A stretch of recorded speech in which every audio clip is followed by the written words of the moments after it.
गुन्जाउने यो हो रेडियो सान्वी 96.4।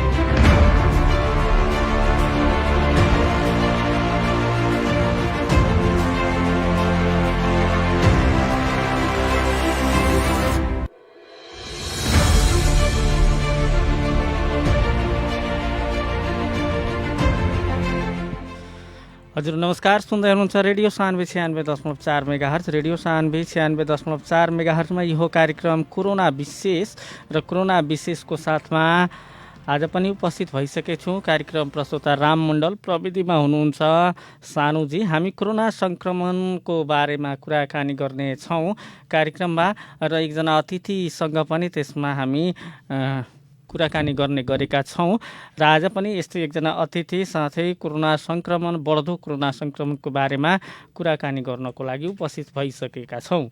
र आज पनि म तपाईँलाई बताइदेऊ कि नेपालमा अहिलेसम्मकै सर्वाधिक कोरोना सङ्क्रमित आज थपिएका छन् र खास गरी पर्सा जिल्लामा पनि कोरोना सङ्क्रमितको सङ्ख्या दिन प्रतिदिन बढ्दो क्रममा छ। मृत्यु हुनेको सङ्ख्या पनि बढ्दै गएको छ। आजै 3 जनाको वीरगञ्जको विभिन्न अस्पतालमा उपचारको क्रममा मृत्यु भइसकेको छ र 109 जना पर्सा जिल्लामा पछिल्लो समय कोरोना सङ्क्रमण थपिएका छन्। यो चाहिँ ताजा जानकारी पर्सा जिल्लाको। तपाईलाई पुरै देशको जानकारी दिनुपर्दा नेपालमा हालसम्मकै पछिल्लो 24 घण्टामा 7,211 जनामा कोरोना सङ्क्रमण पुष्टि भएको छ।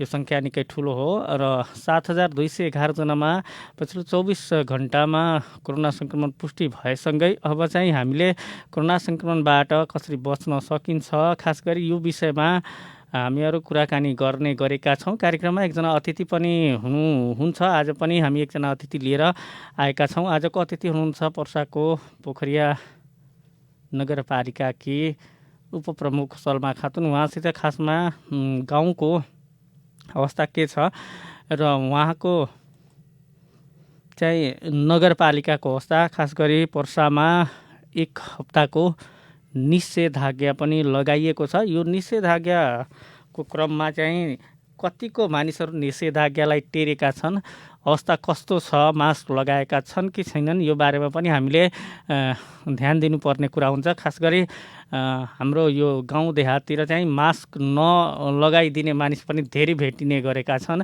र भिडभाड पनि उस्तै गर्ने गरेको मानिसहरू पनि हामी सजिलै भेटाउन सक्छौँ। खास गरी वीरगञ्ज महानगरपालिका जुन पर्सा जिल्लाको सदरमुकाम हो, महानगरका क्षेत्रमा खास गरी चहल पहल छैन।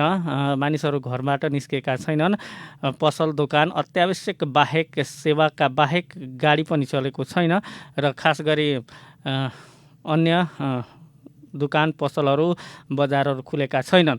तर त्यसैको समग्रमा कुरा गर्दाखेरि पर्सा जिल्लाको ग्रामीण क्षेत्रमा, खास गरी ग्रामीण क्षेत्रमा चाहिँ अवस्था कस्तो छ, त्यहाँ मानिसहरूले टेरेका छन् कि छैनन् निषेधाज्ञा र आफूलाई यो कोरोना सङ्क्रमणबाट जोगाउनको लागि खासमा कसरी काम हुँदैछ र कोरोना सङ्क्रमणबाट कतिको मानिसहरू चाहिँ सजग छन्, यसलाई थप फैलिन नदिनको लागि यस विषयमा कुराकानी गर्नको लागि हामीसँग पर्सा पोखरिया नगरपालिकाकी उपप्रमुख सलमा खातुन पनि आइसक्नु भएको छ। उहाँसित आज हामी कुराकानी गर्नेछौँ। सलमा जी, कार्यक्रममा स्वागत छ तपाईँलाई। धन्यवाद। अब जस्तो कि यो 1 हप्ताको निषेधाज्ञा छ, पर्सा जिल्लामा सङ्क्रमितको सङ्ख्या पनि दिन प्रतिदिन बढ्दो क्रममा छ। अब वीरगञ्जमा त सहरी क्षेत्रमा चाहिँ निषेधाज्ञा पालना गरिएको देखिएको छ, तर ग्रामीण क्षेत्रमा चाहिँ यसभन्दा अघि पनि निषेधाज्ञा उल्लङ्घन र भिडभाड गर्ने, मास्कै नलगाइदिने चाहिँ देखिएको थियो। यस वर्ष कस्तो पाउनु भएको छ, खास गरी तपाईँको नगरपालिकामा पनि? पूर्ण रूपमा त अब पालना भएको त भन्न मिल्दैन, तर पनि विगतको भन्दा चाहिँ अहिले सबैजना सजग भएको चाहिँ महसुस भएको छ, देखिरहेका छौँ हामीले। तुलनात्मक रूपमा पहिलेको भन्दा धेरैले अब मास्कको प्रयोग चाहिँ गर्नुभएको छ, साना बच्चादेखि लिएर बुढाबुढीसम्मले। र बजारभित्रको आवत जावत पनि अहिलेको जुन यो बिचको दौरान छ अहिलेको लकडाउन पिरियडमा चाहिँ हिजोको दिनभन्दा भनौँ न योभन्दा अगाडि जुन गत वर्ष लकडाउनमा जति गाह्रो भएको थियो प्रहरीलाई केही हदसम्म चाहिँ अलिक सहज भएको छ, किनभने सबैले यो कुरा बुझ्नु भएको छ र अहिले जुन सेकेन्ड वेभ जुन घातक रूपमा आएको छ त्यसले गर्दा पनि होला तुलनात्मक रूपमा चाहिँ सचेत पक्कै पनि हुनु भएको छ सबैजना। तर अझै पनि जति सचेत र जति गम्भीरताका साथ लिनुपर्ने हो त्यसलाई त्यो गम्भीरताका साथ चाहिँ लिन सकिएको अवस्था छैन। भनेपछि त्यस्तो अवस्था चाहिँ अब छैन, तर पनि बजारहरू चाहिँ खुलेकै पाएका छन्, कतिपयले पसलहरू पनि दिनभरि खुलेको छन् भनेर आइरहेछ। खास गरी ग्रामीण क्षेत्रमा कस्तो छ, भिडभाड पनि अहिले बिहेको सिजनमा चाहिँ राखेको अवस्था चाहिँ छ भनेर भनिरहेछन्। पसलहरू यस्तो छ जस्तै कि 80को दिनमा भनौँ न गत वर्ष भनौँ जसरी चाहिँ एकदम टाइम फिक्स गरेर यति घन्टा यसरी गर्ने भनेर पालिका स्तरबाट पनि जुन निर्णय गरिएको थियो, अहिले त्यो पालिका स्तरबाट भन्दा पनि जिल्ला प्रशासन कार्यालय स्वयंले नै त्यो सूचना निकालेकोले गर्दा एउटा समय तोकिदिएकोले गर्दा त्यसै नियमअनुसार चाहिँ यहाँ पनि पालना हुँदैछ। अब भित्री गाउँभित्र यदि भन्ने हो भने त्यस्ता फाटफुट घटना होलान्, तर मुख्य बजारमा चाहिँ धेरै नै कन्ट्रोल छ, तर पनि अब पूर्ण रूपमा आवत जावत त रोक्न सकिएको छैन। तर सामाजिक दूरी पालना गरेर पसलहरू चाहिँ मुख्य बजार चाहिँ लगभग बन्द नै छ। पिक आवरमा चाहिँ कुनै बेला अलिकति चहल पहल बढे पनि त्यतिखेर प्रहरीहरूको उपस्थिति चाहिँ हुन्छ, उहाँहरूलाई चाहिँ धन्यवाद भन्नै पर्ने हुन्छ, उहाँहरूले धेरै सहयोग गर्नु भइरहेको छ। अब जस्तो यो कोरोना सङ्क्रमण पछिल्लो समय दिन प्रतिदिन पर्सा जिल्लामा खास गरी बढिरहेको छ अहिले पनि। अब यो वैशाख महिनामा बिहेबारीको पनि सिजन भएकोले बिहेबारीमा कस्तो पाउनु भएको छ? अहिले पनि भिड गरेर नै बिहे भइरहेछ कि? मैले त प्रत्यक्ष रूपमै त्यस्तो खासै बिहे त एटेन्ड गरिनँ, तर जुन जन्ती आएका छन् जन्तीबारे हामी जुन अपडेट भएका छौँ, किनभने प्रहरीहरूसँग पनि कुरा भइरहेको छ अथवा स्थानीय जसको घरमा बिहे भइरहेको छ उहाँहरूसँग पनि सम्पर्कमा आइरहेका हुन्छौँ हामीले। त्यो फेरि पनि मैले भन्न चाहेँ जिल्ला प्रशासन कार्यालयको जुन एउटा निर्देशन छ त्यो अनुसार त्यसलाई सकेसम्म पालना गराउन खोजिएको छ। पालिकाको सम्पर्कमा आउनेलाई हामीले पनि त्यही अनुसारले उहाँहरूले समन्वय गरिदिने गरेका छौँ। तर हिजोको दिनभन्दा चाहिँ धेरै कन्ट्रोल भएको छ। तर अब भन्ने हो भने अबसम्म जति पनि छुट दियो भनौँ न यो 2 दिन अगाडिसम्म पनि, तर अब पनि त्यो छुट दियो भने चाहिँ डरलाग्दो अवस्था हुन सक्छ। त्यसैले गर्दा अब त सायद त्यो बिहेबारी अथवा कुनै पनि जमघट चाहिँ पूर्ण रूपमै बन्द गर्नुपर्ने अवस्था देखिन्छ। अब जस्तो कि पछिल्लो समय पर्सा जिल्लामा खास गरी वीरगञ्ज महानगरपालिकामा सङ्क्रमित चाहिँ बढी देखिएका छन्। अब बिस्तारै बिस्तारै अन्य गाउँपालिका नगरपालिकामा पनि सङ्क्रमितहरूको सङ्ख्या चाहिँ बढिरहेको छ। हामीले अब चाहिँ खास गरी देहात गाउँका जनताहरूले जो नबुझेका छन् उनीहरूलाई चाहिँ बुझाउनको लागि तपाईँहरू जनप्रतिनिधिको नाताले भए पनि अब खासमा प्रहरी र जिल्ला प्रशासन कार्यालयले एक्लैले केही गर्न सक्दैनन्, किनभने उनीहरू आफै पनि विभिन्न फिल्डमा खटिरहेका हुन्छन्। यसमा जनप्रतिनिधिको पनि सहयोग कतिको अपरिहार्य देख्नु भएको छ? पक्कै पनि यो जिल्लाकै मात्र जिम्मेवारी अथवा प्रहरीको मात्र जिम्मेवारीले हुँदैन, प्रत्येक पालिकाको आफ्नै जिम्मेवारी छ। त्यसको लागि चाहिँ अब पोखरिया नगरपालिकाको कुरा गर्नुपर्दा चाहिँ अब हामीले अहिलेसम्म गर्न सकेको यो वेबमा चाहिँ जुन रेडियो मार्फत भनौँ स्थानीय रेडियो मार्फत सूचना चाहिँ प्रवाह गरिरहेका छौँ। हामीले यसको पालना लकडाउनको पालना गरौँ, आफू पनि सुरक्षित रहौँ भनेर। अर्को कुरा जुन आइसोलेसनको छ, आइसोलेसनको लागि चाहिँ हाम्रो अस्पतालमा जुन गत वर्ष हामीले जुन वार्डहरू निर्माण गरेका थियौँ त्यो तम तयार अवस्थामा अलरेडी छ। हामीसँग केही 8वटा जति हामीसँग ग्यास सिलिन्डरहरू पनि छन् भेन्टिलेटर सञ्चालन गर्नको लागि। बेसिक तयारीमा चाहिँ हामी छौँ, तर त्यस बाहेकको अन्य क्रियाकलाप चाहिँ अझै जस्तै कि अब यदि लकडाउन लम्बियो भने भोलि राहतको पनि कुरा आउन सक्छ।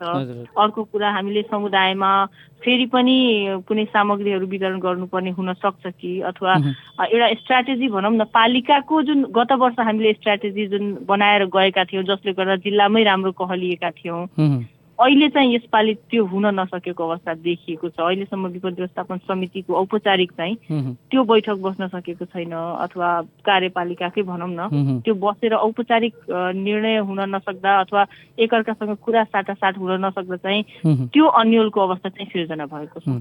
भनेपछि अब चाहिँ अन्यलको अवस्था सिर्जना भएको छ, तर कोभिड चाहिँ बढ्दै गएको छ।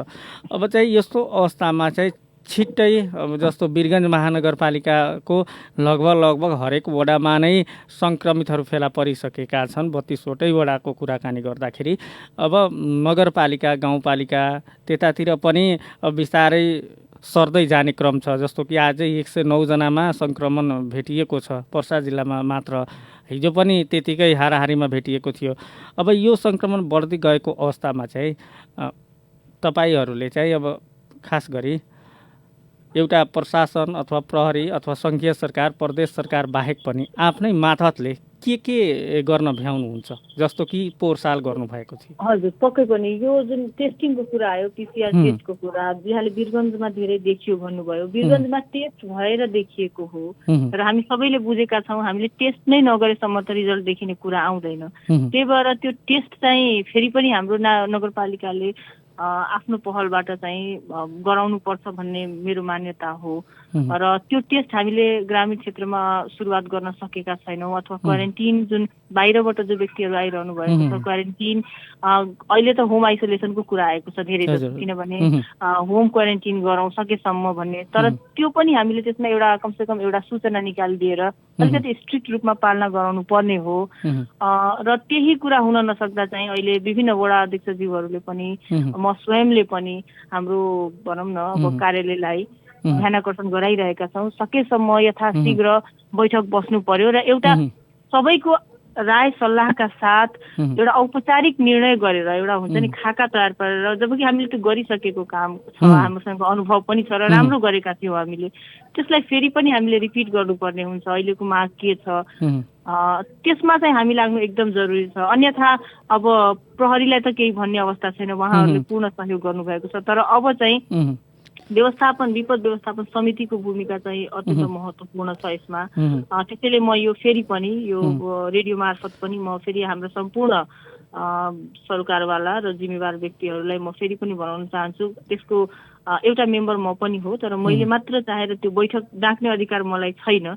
त्यसैले गर्दा वडा अध्यक्षज्यूहरूले अथवा मैले आग्रह नै गर्ने हो त्यो बैठक चाँडै बसौँ र कुनै अप्रिय घटना हुनुभन्दा अगावै हामी चाहिँ त्यसको व्यवस्थापनमा लागौँ भन्ने अपिल चाहिँ म गर्छु र त्यो मैले गरि पनि रहेको छु व्यक्तिगत। जस्तो अहिलेको अवस्थामा खास गरी पोहोर साल जुन तपाईँहरूले व्यवस्था चाहिँ गर्नुभएको थियो, खास गरी के कस्तो व्यवस्था चाहिँ यसभन्दा अघि फर्स्ट स्टेजमा जुन कोरोना सङ्क्रमण अघिल्लो वर्ष देखिएको थियो के कस्ता व्यवस्थाहरू चाहिँ गर्नुभएको थियो तपाईँहरू? पालिकाको तर्फबाट चाहिँ हामीले लगभग गर्नुपर्ने सबै जिम्मेवारी पुरा गरेका थियौँ। जस्तै कि सुरुदेखि नै सूचना प्रवाहदेखि लिएर त्यो नयाँ भएकोले गर्दा यो भनौँ न रोग नै यो भाइरस नयाँ भएकोले गर्दा त्यसको बारेमा प्याम्पलेट वितरण गर्नेदेखि लिएर स्थानीय भाषामा समाचार अथवा सूचना सम्प्रेषण, मास्क, सेनिटाइजर, साबुन वितरणका कुराहरूदेखि लिएर क्वारेन्टिनको व्यवस्था पनि गरेका थियौँ, सँगसँगै आइसोलेसनको पनि व्यवस्था गरेका थियौँ र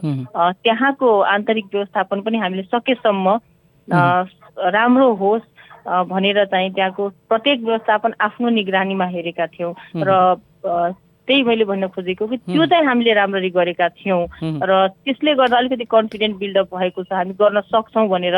तर अलिकति डर लाग्दो अवस्था के मात्र छ भने नदेखिउन्जेल ठिकै छ, तर जसरी यो मृत्यु दर यसपालि देखिएको छ त्यसको लागि चाहिँ हामीले अझै पनि थप केही तयारी गर्नुपर्ने हुनसक्छ, अथवा पालिका एक्लैले ठिक नसक्ने अवस्था नहुन सक्छ, जसले गर्दा हाम्रो महानगरमा जुन विज्ञ टोलीहरूले काम गरिरहनु भएको छ उहाँहरूसँग अब अनलाइन मिटिङ गर्नुपर्ने पनि हुन सक्छ कि कसरी हुन्छ, उहाँहरूसँग प्रत्यक्ष समन्वयमा चाहिँ केही थप प्लानिङ गर्नुपर्ने आवश्यकता मैले चाहिँ महसुस गरिरहेको छु। अब यसो भइरहँदा चाहिँ सङ्क्रमितहरू बढिरहँदा चाहिँ खास गरी सङ्घीय सरकार पनि अहिले अब स्वास्थ्य मन्त्रालयले भनिसक्यो हामी सक्दैनौँ, अर्कोतिर प्रदेश सरकारले पनि मिटिङ मात्र गरेको छ, निर्देशन दिने काम मात्र गरेको छ। अब चाहिँ सबै दारोमदार स्थानीय सरकारमाथि आइसकेको अवस्थामा चाहिँ तपाईँहरूसँग कमी चाहिँ के को छ? पैसाको, बजेटको अथवा कमी के को देख्नु भएको छ? अब सङ्घीय र प्रदेश सरकारमा त हामीले केही खासै भन्नुपर्ने म देख्दिनँ। सबैले देखेको र बुझेकै कुरा छ। प्रदेश सरकारबाट केही सहयोग त हामीले केही होइन, धेरै नै सहयोग पायौँ। सङ्घ सरकारबाट निर्देशन मात्रै पायौँ र गत वर्ष पनि हामीले केही सहयोग नपाएकोले गर्दा खासै धेरै अपेक्षा छैन। तर हो, स्थानीय तहको जिम्मेवारी हामी पन्छिन सक्ने अवस्थामा छैनौँ। त्यसका लागि बजेटको कुरा गर्ने हो भने त मेरो विचारमा त्यो धेरै ठुलो म इस्यु देख्दिनँ। किनभने धेरै पालिकाहरूको विशेष सभा हुन बाँकी छ अझै पनि, र यदि कोरोना विपद व्यवस्थापनमा यदि रकम अभाव छ भने पनि हामीले विकास बजेटहरू कटौती गरेर खर्च गर्न सकिन्छ। त्यो धेरै ठुलो इस्यु छैन। तर सबभन्दा महत्त्वपूर्ण कुरा विपदमा खास गरी हामी धेरैले बुझेको कुरा हो कि विपदमा टाइमिङले धेरै फरक पार्छ। हामीले कति ऱ्यापिड रेस्पोन्स गर्न सक्छौँ, विपद पूर्व तयारी कतिको गर्न सक्छौँ, त्यो महत्त्वपूर्ण हो। र अहिले यो पोखरिया मात्र होइन कि अधिकांश स्थानीय तहहरूमा त्यसकै अभाव देखिएको छ। त्यसैले गर्दा चाहिँ मेरो भनाइ भनौँ, मेरो आग्रह र अपिल यही छ, हाम्रो पालिका र समग्र जति पनि सरकारवालाहरू हुनुहुन्छ जहाँ तयारी भइरहेका छैनन् अथवा पर्याप्त छैन भनौँ न, हुन त तयारीमा हामी पनि छौँ, अस्पताललाई व्यवस्थित गरेका छौँ केही हदसम्म, तर अझै पनि धेरै कामहरू गर्नुपर्ने हुनसक्छ, जसको लागि सम्पूर्ण सरकारवालालाई बोलाएर त्यो दूरी मेन्टेन गरेर पनि छलफल गर्न सकिन्छ र त्यो चाहिँ यथाशीघ्र गर्नु जरुरी छ। अन्यथा भोलि कुनै दुर्घटना भइसकेपछि हामीले जतिसुकै ठुलो कदम चाले पनि त्यो क्षतिपूर्ति हुन सक्दैन, कसैको ज्यानको क्षतिपूर्ति त कसैले दिन सक्दैन नि। त्यसैले गर्दा मेरो एउटा ठुलो कन्सर्न भनेको कसैको ज्यान जाने अवस्था नआओस् र त्यसको भागीदारी कोही पनि जनप्रतिनिधि हुनु नपरोस् र त्यसको लागि चाहिँ हामी पूर्व रूपमा तयार भएर बसौँ। खास गरी तपाईँहरूको चाहिँ बोर्ड मिटिङ चाहिँ भइदिएको भए त्यहाँ चाहिँ छलफल गरेर चाहिँ खास गरी अगाडि बढ्नुपर्ने अवस्था चाहिँ अहिले छ, खास गरी नगरपालिकामा। हजुर, यस्तो छ, कस्तो भने पोखरियाको केसमा भन्ने हो भने केही हदसम्म नगर प्रमुखज्यूको आफ्नो व्यक्तिगत पहल भइरहेको होला सायद। व्यक्तिगत रूपमा जस्तै कि अब प्रहरीसँग अथवा अस्पतालका भनौँ न प्रशासनसँग मेरो पनि पहल जारी नै छ, अपडेट हामीले भइरहेका छौँ हामी। तर यो व्यक्तिगत रूपमा गर्ने कुरा होइन नि त। यो पालिका एउटा भनेको एउटा यो सरकार हो, स्थानीय सरकार, त्यहाँ एउटा टिम छ र त्यो टिमवर्क जबसम्म हुँदैन, वडा अध्यक्षज्यूहरू हुनुहुन्छ, अन्य मैले भने त्यो अन्य सरकारवाला जब हुनुहुन्छ, सबैलाई इन्फर्मेसन बराबर हुनुपर्छ, सबैले हामी के गर्दैछौँ भनेर जानकार हुनुपर्छ। किनभने जनतालाई त सबैले जवाफ दिने, एउटा वडा अध्यक्षले पनि त आफ्नो वडावासीलाई जवाफ दिनुपर्ने हुन्छ, उहाँहरू कुन हदसम्म तयार हुनुहुन्छ अथवा के गर्दै हुनुहुन्छ। त्यसको लागि चाहिँ औपचारिक रूपमा चाहिँ बसेर एउटा निर्णय गर्नुपर्छ। हामीले जनतामा एउटै सन्देश सबैको मुखबाट जानुपर्छ। अलग अलग सूचना गयो भने जनता पनि कन्फ्युज हुने अवस्था आउँछ नि, त्यो मात्रै हो। कामै नभएको चाहिँ होइन, सबैले केही न केही गरिरहेका छन्, तर त्यसरी त्यो टिमवर्क भएन भने त त्यसले खासै उपलब्धि नै देखिँदैन र त्यसरी त स्थानीय सरकार चल्छ जस्तो मलाई लाग्दैन यस्तो विपदको बेलामा। त्यसैले गर्दा टिमवर्क चाहिँ अहिले देखाउनु पर्ने मुख्य एउटा भनौँ न क्रिटिकल अवस्था हो र त्यो चाहिँ यथासम्भव चाँडो गर्नुपर्छ। अब जस्तो कि खास गरी आइसोलेसन अथवा क्वारेन्टाइन बनाउँदाखेरि तपाईँहरूको सँगै तपाईँहरूको नगरपालिकामै अस्पताल छँदैछ, खास गरी पोखरिया अस्पताल छ। पोखरिया अस्पताललाई नै केही बेड भए पनि आइसोलेसन सङ्क्रमितहरूको लागि छुट्याइदिँदा चाहिँ कस्तो हुन्थ्यो? हो, आइसोलेसनको समस्या छैन। मैले यहाँलाई अघि भने गत वर्ष नै हामीले 25 बेडको त अलरेडी सुरु नै गरिसकेका थियौँ, प्लस 25 बेड थपेका पनि हौँ। तर लकिली भन्नुपर्छ त्यसमा हाम्रो त्यति चाप बढेन र त्यो प्रयोग गर्नु परेन। तर त्यो जुन संरचना छ, जुन बेडहरू छन् हामीसँग सबै यथावत छन् र त्यो संरचना पनि जुन पार्टिसन हामीले गरेका थियौँ ठुलो हललाई, त्यो पनि सबै हामीले यथावत राखेका छौँ र अलरेडी सबै थोक हामीसँग छन्। मैले अघि पनि जानकारी गराएँ कि ग्यास सिलिन्डरको जुन कुराहरू भइरहेका छन्, हामीसँग अलरेडी 8 वटा ग्यासहरू छन्, त्यो फिलअप पनि भएर आइसकेको अवस्था छ। तर थप पनि आवश्यकता पर्न सक्छ, हामीले अझै पनि केही स्टोरेज गर्नुपर्ने हुनसक्छ त्यो सिलिन्डरहरू। ती सबै कार्यको लागि त बस्नुपर्छ नि, तर बेसिक जुन आवश्यकता भन्ने हो भने हाम्रो अस्पताल प्रशासनसँग बेसिक तयारीमा चाहिँ हामी छौँ आइसोलेसनको लागि। क्वारेन्टिनकोमा विषयमा चाहिँ अहिलेसम्म होम आइसोलेसनकै कन्सेप्टलाई अलि अगाडि बढाइएको छ। जस्तो होम आइसोलेसनमा बस्दाखेरि खास गरी समस्या के भइदिइरहेछ भने अब सङ्क्रमितहरू यदि भए होम आइसोलेसनमा बस्यो भने उनीहरू फेरि गाउँको मान्छेहरू घरबाट निस्केर कहीँ गइदियो भने फेरि कहीँ भिडभाडमै गइदियो भने यसको चाहिँ अलिकति हामीलाई समस्या हुन्छ। खास गरी पढे लेखेका हुँदैनन् गाउँका धेरैजसो मानिसहरू, उनीहरू सङ्क्रमित भएपछि घरबाट निस्केर अरूको सम्पर्कमा आइदिने पनि एउटा चाहिँ समस्या हुन्छ। यसलाई रोक्नको लागि अनुगमन र सङ्क्रमितसँग चाहिँ रेखदेखमा के कस्तो नगरपालिकाले मिलाएको छ अवस्था? हो, यो चुनौती त छ, खास गरी ग्रामीण क्षेत्रमा त झन् धेरै छ। किनभने जस्तै शौचालयकै कुरा गर्ने हो भने पनि धेरै जसो घरमा एउटा मात्रै शौचालय हुन्छ, अथवा त्यो हिसाबले घरहरू बनाइएका हुँदैनन्, आइसोलेट गर्न अलिक गाह्रो चाहिँ हुन्छ। त्यसैले गर्दा जुन हामीले यो सबै कार्य हुन्छ नि, एउटा कोभिडको रेस्पोन्समा त्यसको व्यवस्थापनमा गर्नुपर्ने कुनै पनि कार्य हामीले गत वर्ष छोडेका छैनौँ र त्यसमा राम्रो काम गरेर देखाएकोले गर्दा ती सबै गरिसकेको अवस्था छ। म आफैले घरमा पुगेर अनुगमन गरेको पनि अवस्थाहरू छन्। केही कोभिड जो सीमित व्यक्तिहरू बस्नुभएको थियो, जोसँग ती संरचनाहरू थिए, त्यही कुराहरू चाहिँ अब अहिले गर्नुपर्ने हो। र अहिले भनौँ न प्रशासन कार्यालयले जुन निर्देशन गरेको छ त्यो अनुसार चाहिँ हामीले फलो चाहिँ गरेका छौँ। तर अहिले चाहिँ बाहिरबाट आउनेहरूको जुन तथ्याङ्क छ त्यो चाहिँ जुन औपचारिक रूपमा धेरै हामीले कलेक्ट गर्न सकेका छैनौँ वडा स्तरबाट, त्यो भइरहेको छैन। जसले गर्दा चाहिँ होम क्वारेन्टिनमा पनि त्यो डेटा नै नभएसँग अनुगमन कसरी हुने? त्यसमा त हामीले गत वर्ष हाम्रा जो स्वास्थ्य कर्मीहरू हुनुहुन्छ उहाँहरूलाई अपोइन्ट नै गरेका थियौँ, किनभने हामी गएर हेरेर मात्र आउने हो। तर स्वास्थ्य कर्मीहरूले आफ्नो फोन नै उहाँहरूको अलर्ट गरेर के कस्तो अवस्था छ फोन गरेर निरन्तर उहाँहरूको चेक जाँच भनौँ न, अथवा फोनबाटै कस्तो अवस्था छ पनि बुझ्नु भएको थियो। केही कुरा हामी एकचोटि बस्न पायौँ भने त त्यो निर्देशन त पालिकाले दिने हो नि हाम्रो शाखाहरूलाई। त्यो निर्देशन दिनलाई त बस्नु पर्यो, एउटा निर्णय गरेर त्यो पालिकाको औपचारिक भनौँ न एउटा सूचना जारी गर्नु पर्यो। त्यो नभएसम्म त अब जिल्ला प्रशासन कार्यालयले भनेअनुसार एउटा व्यवहारिक रूपमा भनौँ न त्यसैलाई मानेर हिँड्नु परेको अवस्था छ। भनेपछि अब हामी कार्यक्रमको अन्तमा छौँ। खास गरी अब चाहिँ सङ्क्रमण समुदाय स्तरमै फैलिएको अवस्था छ। आज मात्र 7,211 जनामा सङ्क्रमण पुष्टि भएको छ।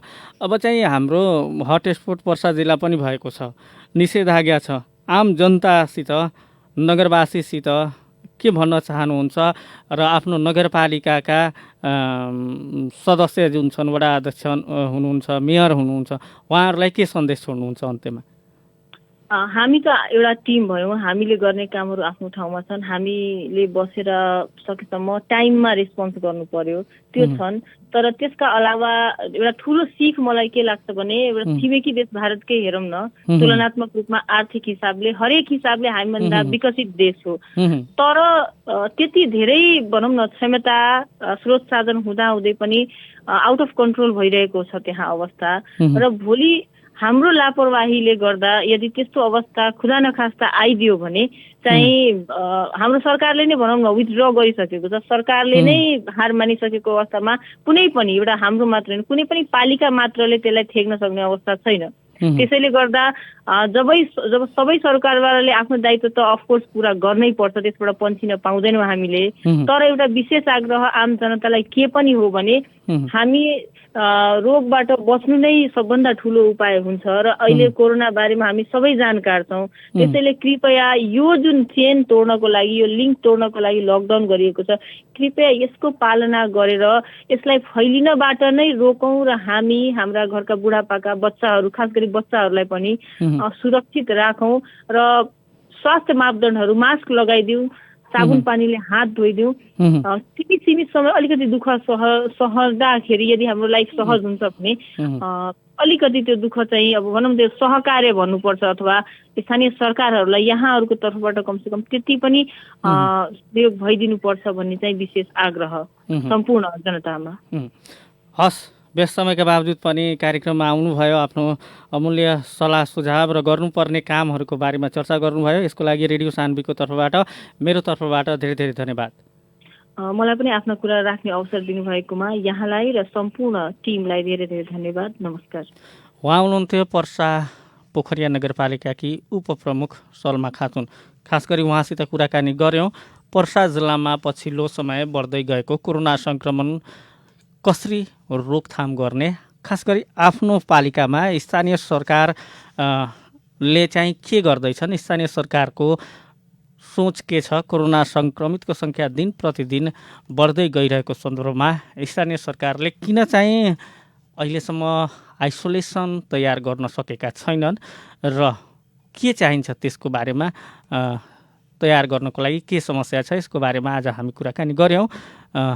भोलि फेरि पनि हामी आउँछौँ र अन्त्यमा छौँ हामी र आजको ताजा अपडेट तपाईँलाई जानकारी गराउँदै जाउँ। आज 7,211 जनामा कोरोना पुष्टि भएको छ र पर्सा जिल्लामा 109 जनामा कोरोना पुष्टि भएको छ। अहिलेसम्म आज मात्र वीरगन्जको नारायणी अस्पताल र बयोधा अस्पतालमा गरी 3 जनाको मृत्यु भइसकेको छ। त्यसकारण तपाईँ यो कोभिड महामारीको समयमा निषेधाज्ञा छ पर्सा जिल्लामा, आफू पनि बस्नुहोस्, अरूलाई पनि बचाउनुहोस्, अत्यावश्यक काम बाहेक घरबाट बाहिर ननिस्किनुहोस् र साबुन पानी ह्यान्ड सेनिटाइजरको प्रयोग गरिरहनुहोस्, भिडभाड नगर्नुहोस् र भिडभाड हुने ठाउँमा नजानुहोस्, मास्क सेनिटाइजर अनिवार्य रूपमा प्रयोग गर्नुहोस् ताकि यो सबै हामी आफ्नै लागि गरिरहेका छौँ, न कि अरूको लागि। विश्व महामारीको रूपमा फैलिएको कोरोना सङ्क्रमणबाट बच्ने एकमात्र उपाय अहिलेको यो छ। यो सँगै आजको निर्धारित समय सकिएको छ। भोलि फेरि हामी कोरोना सङ्क्रमणको बारेमा कुराकानी गर्नको लागि अन्य अतिथिका साथमा आउने वाचाका साथ आजको लागि तपाईँ कार्यक्रम सुनेर साथ दिनुभयो, तपाईँलाई धन्यवाद। कार्यक्रममा टेक्निकली सपोर्ट गर्नुहुने सानुलाई धन्यवाद दिँदै कार्यक्रम प्रस्तुता राम मण्डललाई बिदा दिनुहोस्। नमस्कार।